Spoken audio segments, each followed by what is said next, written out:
저의 토론은 이제 이 내용을 좀 종합해서 우리 입장에서 한번 이 북한의 문제를 좀 살펴볼 필요가 있지 않을까라는 생각이 들어요. 그래서 네 가지 포인트 중심으로 좀 말씀을 드려볼까 합니다. 3차 북미 정상회담은 그럼 가능할 것인가? 지금과 같은 이런 상황 하에서 연말이 됐든 연초가 됐든.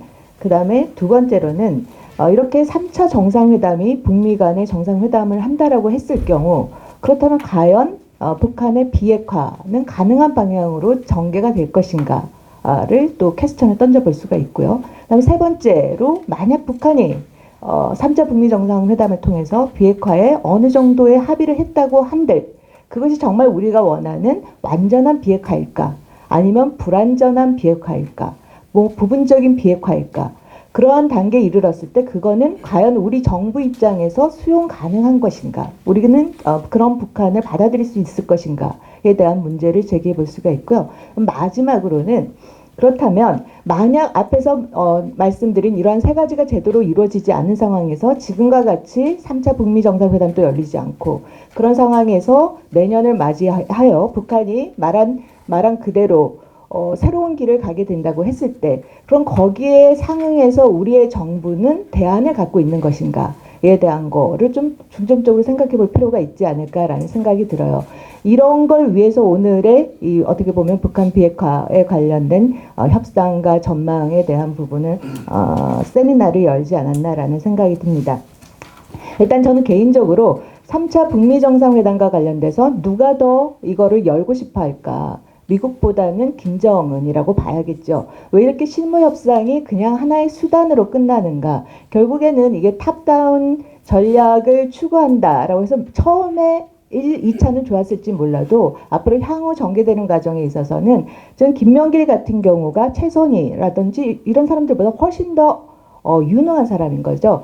1차 북핵 위기 때부터 다 참석을 했고 2000년에 북미 공동 커뮤니케도 조명길이랑 같이 갈 만큼 그다음에 2차 북핵 위기 때 육자회담에도 다 참석을 할 만큼 어떻게 보면 북한의 핵 역사와 관련되고 그거와 관련된 비핵화를 해가는 과정에 있어서의 모든 사안을 최선희보다 훨씬 더 월등히 알고 있음에도 불구하고 얘가 스톡홀름 가서 왜 그런 말을 할 수밖에 없었는가. 하나의 도구로 갔다라는 거죠. 그러니까 김정은 입장에서 누구를 실무 협상에 내보내든 김혁철이 됐던 김명길이 됐던 별로 그렇게 중요치 않았다라는 거죠. 그거는 어떤 수순이다? 3차 북미 정상회담을 나가게 할 수 있는 그런 환경을 만들기 위한 하나의 그런 수단이 아니었나라는 거죠. 그러니까 미국 측에서 생각하는 실무 협상의 그 프레임과 우리가 또 북한에게 말하는 너희가 적어도 비핵화를 위해서 이런 준비는 해야 되지 않겠니? 라고 이야기하는 그 실무 협상을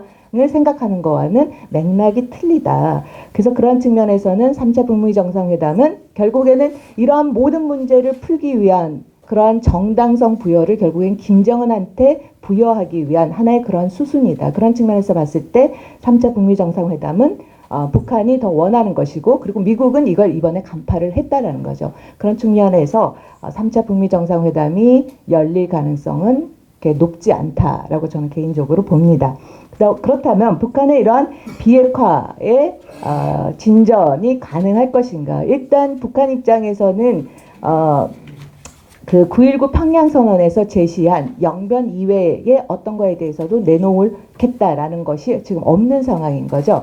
그리고 하노이 회담 결렬 이후에 북한이 계속해서 보여주고 있는 태도는 그 전에 2018년에 취한 선조치와 관련돼서는 이거를 협상이랑 연계시키지 않고 선조치를 했다라고 하고 비핵화의 의지를 보여줬다라고 했는데 하노이 회담 결렬 이후부터는 이거는 선조치에 한 거에 대한 대가를 미국에게 요구를 하고 있다는 측면에서 2018년과 2019년의 상황이 달라지고 있다. 그런 측면에서 봤을 때 북한이 비핵화와 관련된 그런 협상에 있어서 이번에 뭐 김명길이가 이야기를 했던 것처럼 그 전에 대북 제재든 뭐든 뭔가 우리가 선제 조치한 거에 대한 그 대가를 내놔야 되지 않느냐. 그래야지만이 그 다음 비핵화와 관련된 협상 부분을 가겠다라는 측면에서 2018년에 북한이 주장하는 내용과 2019년에 북한이 주장하는 내용에는 좀 차이가 있습니다. 그런 측면에서 이 비핵화 협상과 관련된 그 길이 굉장히 험난하다. 그렇다면 이 단계에서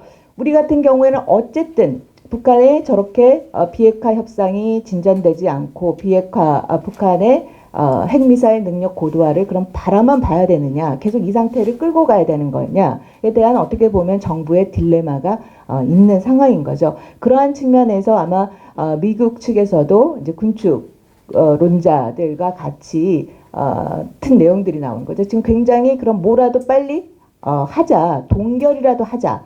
이 상태에서 스탑이라도 시켜놔야 더 이상의 미래의 불완전한 어떻게 보면 핵능력, 북한의 핵능력의 문제를 해소할 수 있지 않느냐라는 측면인데요. 근데 이 논리는 어떻게 보면 논리적으로 보면 그럴듯해 보여요. 그러나 이러한 논리 과정이 우리한테 주는 결과를 보면은 별 차이가 없다라는 거죠.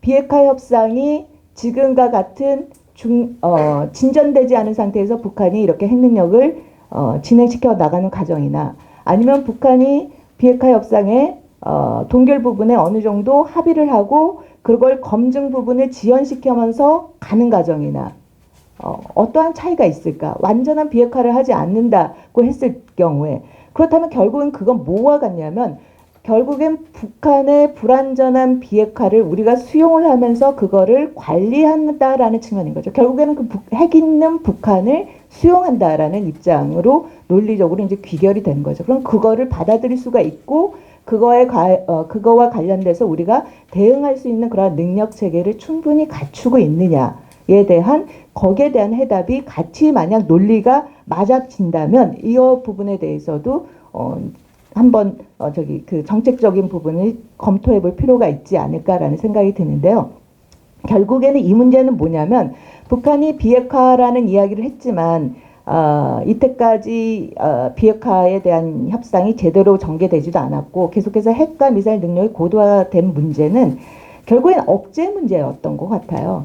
지금 또 우리가 북한이 완전한 비핵화를 해라. 그러면서도 그 뒷부분에 빠진 부분이 뭐냐면 이거 북한이 완전한 비핵화를 하고 나서 그 뒤에 남북 간의 억제의 안정점을 뭘로 찾을 것인가에 대한 이 부분이 논의가 되고 있지 않거든요. 그러면서 전반적인 북한은 이제 그러면서 보면 이중적인 태도를 보이고 있는 거죠. 9.19 군사 합의를 해놓고도 북한이 올해 지금 12차례에 도발을 했음에도 거기에 대해서는 모든 논리가 북한은 자위력 강화였다. 그러나 우리가 한 뭐 군사 연습이라든지 뭐 F-35A 도입이라든지 대비 태세 강화라든지 이건 우리로 보면은 자주국방 북한 측 말로 표현하면 자위력 강한 거죠. 근데 거기에 대해서는 전부 다 군사 합의 위반이라고 하는 거죠. 그럼 이러한 근본적인 문제에 대해서 우리가 과연 남북 간에 거기에 대한 논의라든지 합의점이라든지 이런 거를 해놓지 않은 상태에서 이중적인 잣대는 그대로 가고 비핵화 협상은 진전되지 않은 상태에서 남북 간의 전략적 안전의 문제, 억지 균형의 안정적인 문제 이런 것도 전혀 논의를 하지 않은 상태에서 재래식 전력 파트는 재래식대로 핵 문제는 핵 문제대로 그래서 굉장히 해결되지 않은 지금과 같은 그런 상황에 처해 있지 않은가라는 생각이 듭니다.